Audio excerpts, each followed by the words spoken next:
Have you ever felt a deep, unshakable sense that something is missing? That despite everything you've built, learned, or achieved, there's a hollow space inside you, whispering questions you can't answer. Why am I here? What does any of this mean? Is there a point to all of it? If you felt this, you're not broken. You're not lost. You're awake. This is existential angst, and it's one of the most terrifying, beautiful forces a human can experience. But what if I told you that this unsettling void isn't your enemy? That it's actually the birthplace of your most potent creative energy? Most people spend their lives running from it. They fill their calendars, their homes, their minds with noise and distraction. Because if you sit in silence long enough, those ancient questions start to surface. The kind of questions that make your chest tighten and your stomach sink. What am I doing with my life? What happens when I die? Does any of this matter?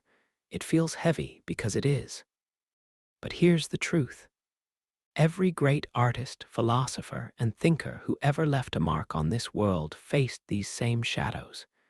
And they didn't just survive them, they transformed them. Existential angst is a signal. It means your soul is stirring, restless in the cage of surface-level living. It means you've glimpsed the absurdity of a world that tells you to follow a script without questioning the meaning behind it. And now you stand at the edge where most turn back. But you don't have to. You can turn this unease into fuel, into art, into creation, into something eternal. The first step is to stop pathologizing your discomfort. Our culture loves to label any intense emotion as a problem to fix. But existential angst isn't an illness. It's an awakening. It's the friction that happens when your inner world refuses to stay numb in a shallow existence. And within that friction is raw, unfiltered creative potential. Think of history's greatest minds: Nietzsche, Dostoevsky, Van Gogh, Kahlo, Rumi, even Bowie. They didn't avoid their inner darkness. They stepped into it. They danced with their doubts. And from that chaos, they built works that outlived them. The darkness they faced wasn't a wall. It was a doorway. And through it, they reached depths of beauty and truth unreachable by the comfortable. But how do you do this? How do you turn dread into a spark? It starts by not running. When that weight sits in your chest, don't distract yourself. Don't reach for your phone, the TV, or some numbing habit. Sit with it. Name it. Trace its shape. Ask yourself where it's coming from. Is it the fear of death, the ache of purposelessness, the weight of wasted time? Whatever it is, bring it into the light. You'll find that when you stop resisting it, it begins to morph. It no longer feels like a suffocating void. It becomes a space. And within that space, ideas start to flicker. Questions you never asked yourself. Longings you buried. Visions of a life shaped by your own hand, not one handed to you. This is where creativity is born, not in the shallow pool of certainty, but in the deep waters of not knowing. There's a reason some of the most moving works of art come from those who wrestled with their own existence. Because it's in those moments of profound unease that the human spirit reaches for something greater. Not out of vanity, but necessity. It's not a luxury. It's survival. And here's the paradox.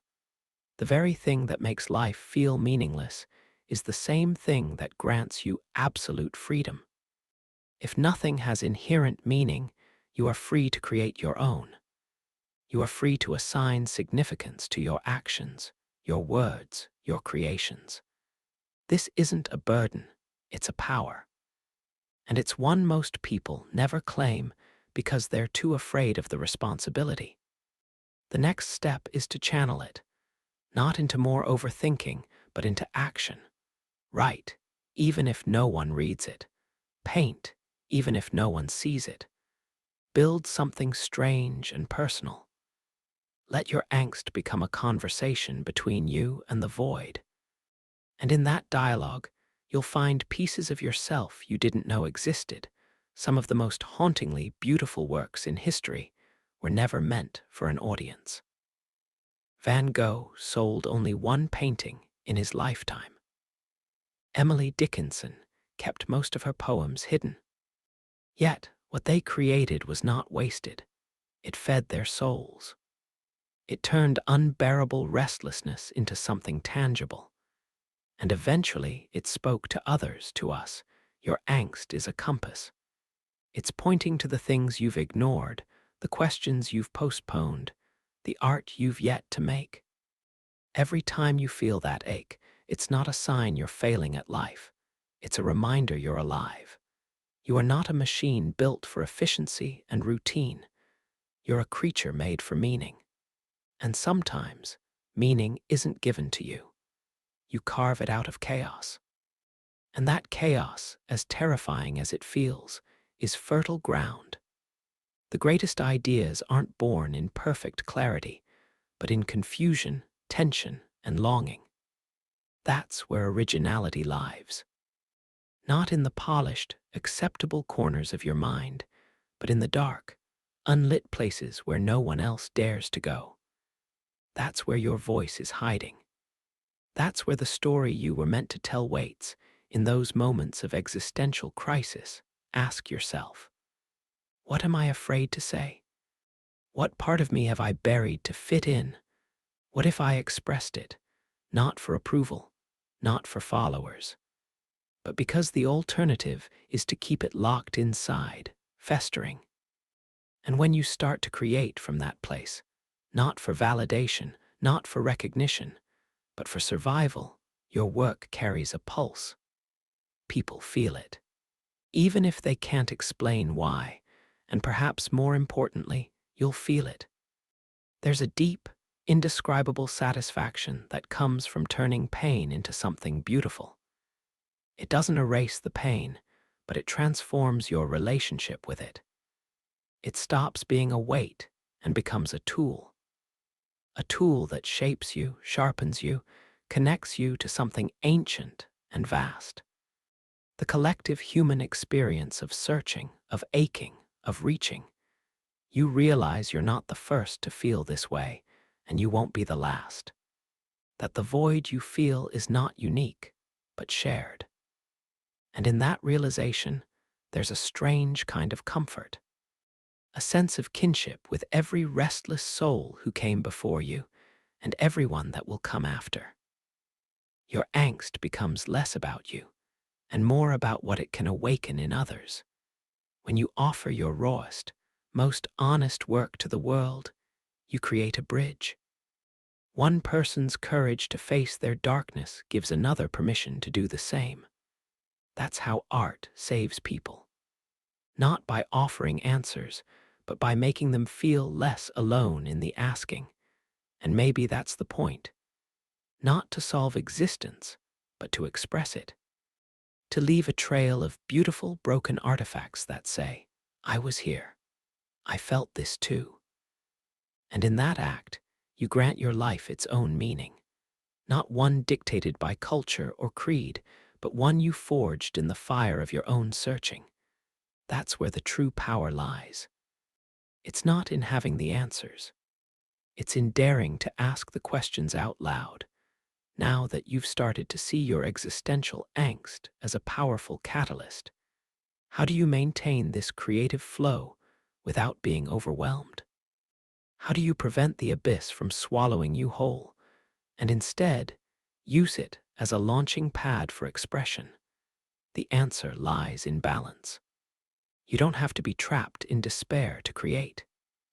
In fact, many creators find that brief, intentional encounters with their deepest questions, followed by periods of grounding and restoration, are the key. You can use practices like journaling, meditation, or even simple walks in nature to give your mind space to breathe. These moments act as pressure valves, allowing the tension of existential questioning to energize rather than exhaust you. Another essential step is to cultivate curiosity about your angst. Instead of seeing it as a curse, treat it like a puzzle. What patterns emerge when you explore your fears and doubts? How does this discomfort shape your view of the world? When you become a detective of your own soul, you transform existential angst from a source of paralysis into an engine for insight and innovation. And what about community? The myth of the solitary tortured artist is just that, a myth. Connection with others who are wrestling with similar questions can be profoundly healing and inspiring. Sharing your struggles and creations invites feedback, encouragement, and new perspectives that can deepen your work.